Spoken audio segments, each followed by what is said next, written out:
ரஞ்சித் விக்ரம் கூட்டணியில் முதன்முறையாக உருவாகி வரும் திரைப்படம் தான் தங்கலான். இப்படத்தில் விக்ரமுடன் இணைந்து மாளவிகா மோகனன், பசுபதி, பார்வதி உள்ளிட்டோர் நடிக்கிறார்கள்.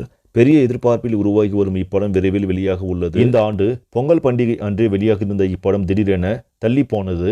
ஏற்கனவே இப்படத்திலிருந்து வெளிவந்த போஸ்டர்கள் மற்றும் கிளிம்ஸ் வீடியோ மிரட்டலாக இருந்தது. அடுத்ததாக தங்கலான் பாடலுக்காகத்தான் ரசிகர்கள் காத்துக் கொண்டிருக்கிறார்கள். இந்த நிலையில் தங்கலான் படத்தின் கதை இதுதான் என தகவல் ஒன்று இணையத்தில் கசிந்துள்ளது. அதன்படி 18ஆம் நூற்றாண்டில் KGF பின்னணியில் ஒரு தலைவன் எப்படி உருவாகிறான், அந்த தலைவனுடைய போராட்டம் எப்படி, பிரிட்டிஷுடன் எப்படி சண்டை இருந்தது, அந்த போராட்டத்தில் அவன் எப்படி வெற்றி பெற்றான், அது எப்படி மாபெரும் சாதனையாக மாறியது என்பதே படத்தின் கதை என சொல்லப்படுகிறது. ஆனால் இது எந்த அளவிற்கு உண்மை என தெரியவில்லை. இதனையெல்லாம் வைத்து பார்க்கும்பொழுது நிச்சயம் தங்கலான் திரைப்படம் மிகப்பெரிய அளவில் வெற்றி பெறுவதோடு மட்டுமல்லாமல் விருதுகளையும் வாரி குவிக்கும் என்று சொல்லப்படுகிறது.